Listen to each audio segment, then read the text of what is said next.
प्रकाश सिंह बादल जो मुख्य मंत्री सन उन्होंने तिहाड़ जेल च लैटर दिता सी कि भाई जगतार सिंह हवारा बड़े वड्डे अतवादी है ने पंजाब ना भेजा जाए।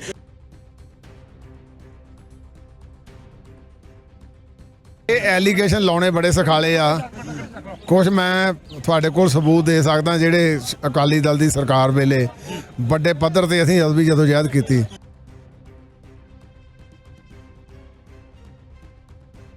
वाहिगुरू जी का खालसा वाहिगुरू जी की फतेह। TV 84 की टीवी सोले जुड़ी हुई है। जंतर मंतर बड़ा वड्डा अज इकट्ठ किया गया बंदी सिंह रिहाई मसले के उत्ते। साडे नाल श्रोमणी गुरुद्वारा प्रबंधक कमेटी के प्रधान धामी साहब जुड़ चुके हैं। फतेह दी सांझ पाने धामी साहब वाहिगुरू जी का खालसा वाहिगुरू जी की फतेह जी। बड़े वड्डे लैवल के उत्ते सारियां धिरां ने अज इत्थे हल्ला मारिया है बंदी सिंह की रिहाई की गल की है। 11 मैंबरी तुसीं कमेटी बनाई, सारियां धिरां आईयां। दिल्ली सिंह गुरुद्वारा प्रबंधक कमेटी की नाम मौजूदगी सारियां नूं खटकी है, की कहोगे तुसीं? देखो अज की जिहड़ी ये इकट्ठ है श्रोमणी अकाली दल पंजाब वालों किया गया सीगा ते इहदे विच 11 मैंबरी कमेटी के तौर के उत्ते मैं बतौर मैंबर इत्थे प्रधान श्रोमणी गुरुद्वारा प्रबंधक कमेटी हाज़र होया, क्योंकि कमेटी बनाउण तो बाद असीं मीटिंग की। असीं हाले सरकारां नूं मिलण लई चिट्ठी पत्र दिते आ, पर वो चिट्ठी पत्र जिहड़े आ उन्हां दा कोई जवाब नहीं दिता गया। तो अज आपां इत्थे एक मुजाहरा कीता तां कि सरकार दे कन्नां तक ये गल जावे कि बंदी ਸਿੰਘਾਂ दे रिहाई दे लई श्रोमणी अकाली दल ते पंजाब दे सिख जिहड़े आ सिखदे आ।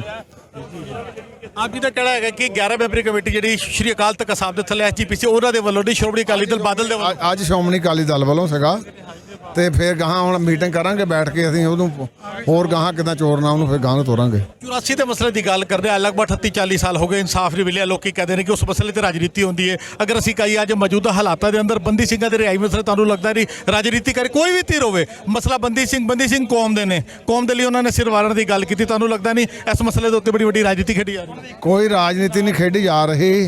सिख कुर्बानियां करना जानते आ, सिख भी ਜਿਹੜੇ कुर्बानियां कर जाते उन्हों का सत्कार भी करना जानते आ।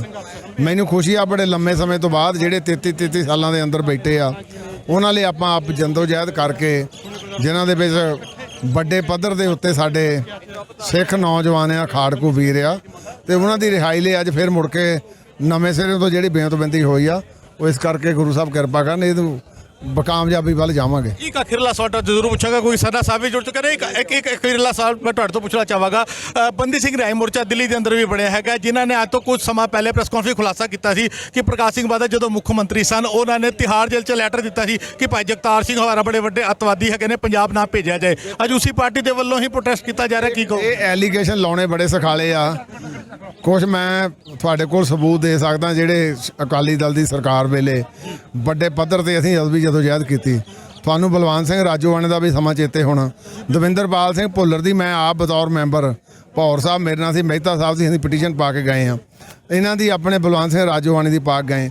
उस तो इलावा गुरदीप सिंह खेड़ा अज पंजाब च रह रहा सीगा करनाटका दे विच जतन कीते आ, पर उन्हां जतनां नूं कई बारी आपां अखों परोखे करके SGPC के किसी सवाल के उत्ते किसी भी काम के उत्ते असीं सवाल नहीं चुकते। सवाल है कि भाई जगतार सिंह हवारा की गल हो रही कि SGPC ने अज तक कभी हवारा साहब नाल कॉन्टैक्ट किया, मुलाकात की, उन्हां दी राय दी कोई गल? उन्हां दे जिहड़े भाई जगतार सिंह हवारा की कमेटी बनी आ वो प्रोफैसर बलजिंदर सिंह उन्हां दे प्रधान आ। मैं वास्ता सारिਆਂ ਨੂੰ कहना भी ये कोई जाति मुद्दा तो है नहीं, ये कोई खटना तो जे कौमी मुद्दा है तो आप रल के करिए, किसी का धेली योगदान है, किसी का पॉली योगदान है, आप इनू रुपया बनाइए तो असीं भी सुहिरदे हैं उहदे ने, वो साडे कोई दुश्मन थोड़ो आ।